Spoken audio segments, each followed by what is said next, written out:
Welcome to Fieldsports Britain. Coming up, we're going to get our hands wet trying to haul great big fish out of the Lake District. The election, forget the BBC, forget Europe, forget the economy, it's about hunting, and we haven't heard a great deal about it in the manifesto so far. But first, we've been to the Owners Club Day of a famous gunmaker, and I just can't remember which one it is. Are you a Browning owner? You should be here today. It's the Browning Owners Club Day. We're here to try out every kind of new Browning gun, to hear from Browning owners about their Brownings, and more importantly, to find out what Brownings say about their owners. What we drive, what we eat, what we drink and what we wear says something about us. The MG Owners Club has a membership of nearly 50,000, and so it makes sense to have a day where like-minded people come along and publicly declare their love for their gun. Sporting shooter game chef Mark Gilchrist treats his gun mean, but she's still keen no matter how she is dressed. Mark, surrounded by Browning owners holding a Browning, do you feel nervous? Very nervous, because I'm the person who's going to be singled out to buy a new one, because mine's the oldest. And if you look in there's rust. This has seen a lot of action. You are the sporting shooter celebrity chef. Now, this is not a chef image, rust, is it? No, rust and general uncleanliness is not really a good thing for a chef. I have to point out that all of my knives and pans gleam, but shotguns, they do not. Is that because you're rushing the game to the table? Is that what you're doing? No, it's because I keep dropping it and then I wash it out in seawater, which as a general rule is not good for guns, as you can see. Right, you're definitely up for a brand new Maxus. What does your gun say about you there? That's what we're here to find out. I should think it says that I like wildfowling. I obviously got this when I was 12 years old, and I learnt the lesson of you must clean a gun that's been in seawater very quickly, a little too late in life. Yes. And despite my furious scrubbing, it still emerges a little bit rusty. But I think that's quite a cool way to roll. It does the job. It does, well, let's hope. I mean, it would do with a good person pulling the trigger, but unfortunately there's me behind it. Is that the point about a Browning? Is that it does the job, or is it a little bit more to it than that? I think they're exceptionally good guns. They're very well made. I mean, this has been through all sorts of hell. I mean, guns should not be treated like this, and it's still going. I'm 29 years old. I think I probably got this when I was 12, so if I could do maths, we would be able to work out how long that is. A good long time. Long enough for you had my money's worth, I'd say. And you've shot animals that are now extinct by the look of it. Well, this one is. This was a very rare form of bear that I wrestled to the ground. Ladybird bear, yes. Yeah, ladybird bear. And I would say you should see the look on its face, but I made that into a handbag. Very clever of you to convert it into a gun slip. There is really no end to my talent. Although I say myself, I was a bit full of myself to say that, but back to the Browning, I think. The most famous celebrity chef, Mark. Thank you very much. You're welcome, thank you. As well as putting a few shots through your own gun, you can also try one of the new range. And what better place than the bouncing bunnies of the Browning Rabbit Mania layout? So this is the part of the day where we do Browning Rabbit Mania. You'll see it at the CLA Game Fair and at all the Countryman fairs, including the Midland Game Fair. But it's here at the Browning Owners Club Day. Just watch those bunnies go.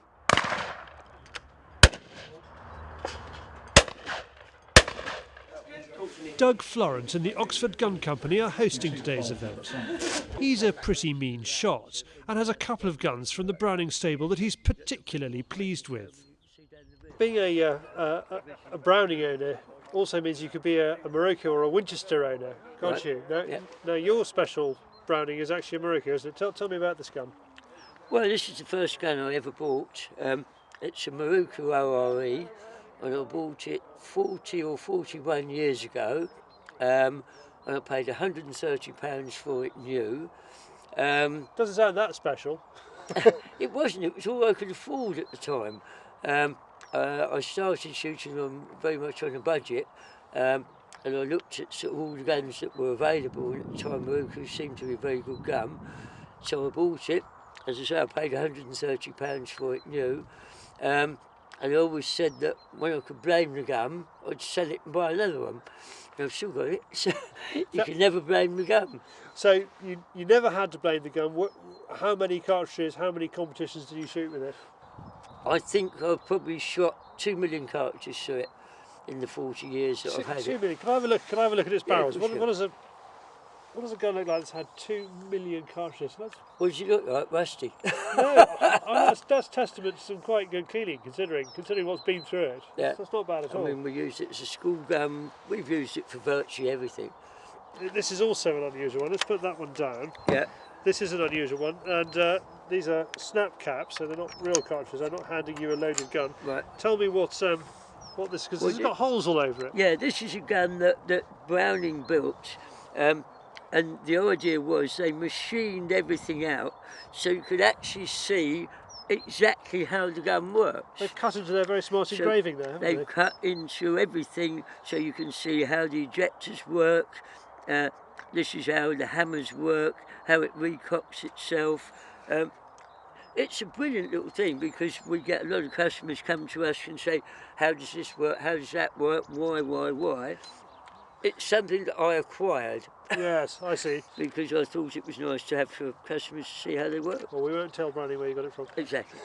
Right, cheers, guys. Thanks a lot. Okay, no problem. Some of the guns here are expensive, but if you're lucky, your dad might buy you one. I mean, we're looking today as much as anything about, why Brownings are important to the people here. Mm-hmm. Is it sort of in your mind that your son should have a Browning shotgun? That's going to be a difficult one to answer here today, isn't it? He's done all of his shooting to date with Beretta, up until the last 6 months maybe, or just before when he started shooting with a Browning 12 bore, an Ultra. But I think he's moving on to the Browning now. Yeah. Yeah. And what have you been looking at today? What are you holding on to there, Connor? Automatic. A semi-auto. Yeah. And what do you like about that one? It was quite light and I just get on with it. Were you hitting them with it? Yes. Oh, well, that's fantastic. That's what you want to do, isn't it? Yeah, exactly. You're doing very well with that one, didn't you? Another brand making an appearance today is Land Rover, courtesy of Cheltenham dealership Stratstone. Boss Martin Thorley feels these motors have the same qualities as the Browning shotguns. So a Browning is a kind of Land Rover brand as far as you're concerned? Yes, it is. I think the two complement each other massively, to be fair. Land Rover are very much a quality vehicle with a quality backup, and very much the Browning is as well, to be fair, and they go hand in hand. This is the first day of its kind. So why does a gun manufacturer go to all this trouble? What does a day like today mean for the Browning owners who are here? Gives Browning owners a great chance to try their complete range of guns, from the new Maxus to B525 Heritage. They can get their hands on anything and have a go, and also take part in a competition to win a Browning B525 at the end of the day. Are they a bit like your kind of MG owners club or Rolls-Royce AC owners club? Where would you pitch them? I'm not a member of any of the automobile clubs, but they're a very knowledgeable crowd. They often ring up. They've had Brownings for years and years. They can tell you all the stories about the Browning since 1952 and each model they've had since then, and they know more specifications than probably I do, so they're quite an interesting bunch to chat to. Demanding? Sometimes, yeah. And we try and help, but sometimes the questions are even past our limits, and we have to go to our technical team to find out sometimes. Neville, are you going to do more of these days? We're planning to do many more. This is the first, and we'll expand on this for the future and maybe run a couple a year. But for the moment, this is the first one, and we're really pleased with the way it's going. About 70 people turn up to today's event, and there's every expectation that it's going to get bigger and better. And it was a pretty exciting competition with a shoot-off to decide the overall winner.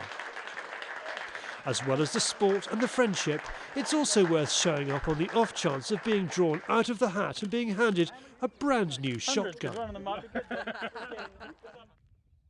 So we saw some young shots enjoying themselves there at the Browning Owners Club Day.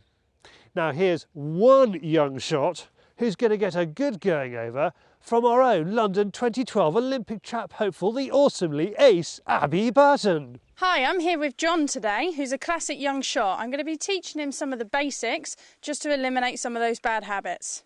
First of all, we're going to find out how much shooting Johnny has done. Rabbits and a few rough days, pheasant shooting and quite clay shooting. So do you think you've picked up any bad habits, John? Probably, yeah, standing position, Right, John, what I need you to do, we're always going to wear glasses and ear protection. So if you can pop your glasses and your ear protection on for me now, I'll hold the gun for you.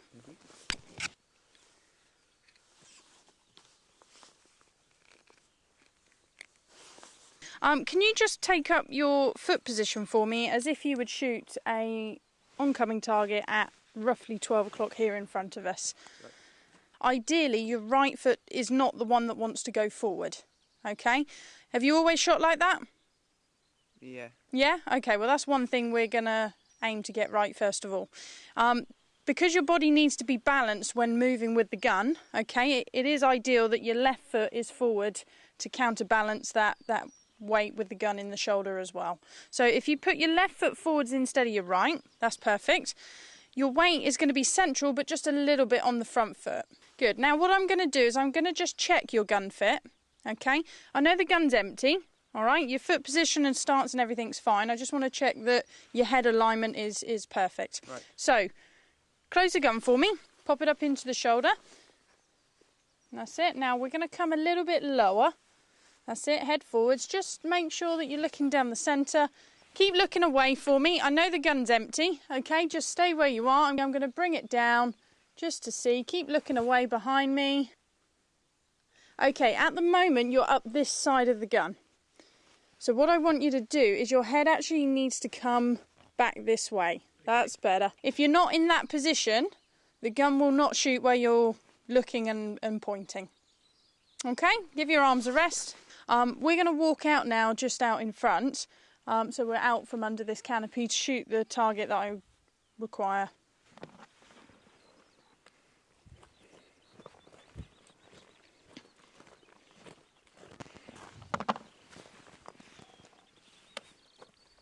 Okay, John, now what we're going to do is we're going to shoot this clay coming over the bank here. Okay, it stops just there. That's your cue to pull the trigger. All right, first of all, we're going to do it without any cartridges in. So if you can adopt your foot position like we did back there to shoot the clay up at 12 o'clock. Gun's empty. All right, close the gun for me. Pop it up into your shoulder pocket and just get that gun fit exactly how we had it earlier. Just check that your eye is dead in line, not up this side. Good. Okay, just follow this clay with the end of the gun now. Here it comes. Onto the clay. Bang. Lovely. Gun under the arm, lever across, open nice and safely. Right, now we've done a couple of dry runs, John, okay? We're going to go live, all right? Do exactly the same as what we've just done. When the clay reaches the top, that's your cue to pull the trigger, okay? So, foot position nice and comfortable. Good. Just let me see if it's top barrel. That one there, good. Okay, close the gun for me so it's pointing down range. Pop it up into the shoulder. Good. Just check your eye again is in line. Good. Start just down here. Here comes the clay. Just follow it for me. Safety forwards. That's it. Here it is. On the clay. Wait for it. Wait for it. Now. Good. Under the arm. Lever across. Open the gun. 1 out of 1. Good job. Okay, John, to make it simple and for you to remember after you've gone away from here, because after all, I'm not going to be with you when you're probably next out shooting. Number 1 is left foot always forwards, okay? Yeah. Number 2 is going to be your balance. Don't have your feet too far apart. A little bit on the front foot. And the third one is your gun fit. Eye needs to be not head over, but bring your head up so it's central up the middle of your gun. Okay. Therefore, the gun will always shoot where you look. You don't want to give a youngster too hard of targets, just purely because at that age they don't want to get despondent. You don't want to make them lose interest in clay shooting. It is a fun sport, and it's something hopefully that they want to continue as they grow up. No, Glastonbury, The Glade, Reading, all wonderful music festivals. People are going to the Lake District, not for a festival of fun, but for a festival of fin. Our 2010 Cumbria Fishing Festival is a slightly different beast from the one that we did last year. The timing is about the same. We start in mid-May with an opening event on Saturday, May the 15th. And then throughout the following week, we've got events taking place all around the county. And what we've done this year that makes it subtly different from the year before is we've made it much easier to navigate your way around the events that might be suited to you and your ability level. So we've broken the festival down into 6 categories of area. One is for people who've never fished before at all and would like to have a go at it. The second one is for people who like trout fishing in still waters. The third is for people who want to go trout fishing on rivers. And then we have events for predator fishermen, which is pike fishing, coarse fishing. We've got some carp events, and we've also got a mullet on the fly event, and we've got some salmon events as well. So there's a kind of a really good spread of activities aimed at people who come from all sorts of angling backgrounds, or people who don't come from any angling background at all. The Lake District has just about everything. I mean, what it has, the best thing about it is it has a low population. So what we have is a lot of water that isn't as pressured as it might be as somewhere like the south of England. So it's quite possible to go trout fishing on one of the Cumbrian lakes, say Ullswater or Haweswater, and find there's virtually nobody else there. We're talking, you know, hundreds and hundreds of acres of water. Windermere at the moment is reckoned to be England's finest pike fishery. So we've got the lot. Looking at the north of the county, we've got a casting day on the River Eden. We've got river trout fishing events on the River Eden, the River Emont and the River Lowther, the latter two of which are tributaries of the Eden. Then we move down the county, we've got a session on Haweswater for wild brown trout. Ullswater, there's someone doing an event there for wild brown trout. Then let's flip into the centre of the Lake District a little bit. We've got a pike fishing event on Esthwaite Water. We've also got a pike fishing event on Derwent Water, which is sort of central and in that northern bit. We've got events all over the place. We have a really good opening day event at a place called New Biggin on Lune, which is kind of halfway up Cumbria, just off the motorway, off the M6 motorway. And I think that would be a very good place to base yourself in that kind of, you know, you're in the middle of the county, so you could move north, you could move south. But in the T-Bay, New Biggin area, it'd be a good place to start. And on the opening day, we will have, you know, the opportunity of people who've never fished before to stand a very, very good chance of catching a fish, not least because the venue is in part a trout farm.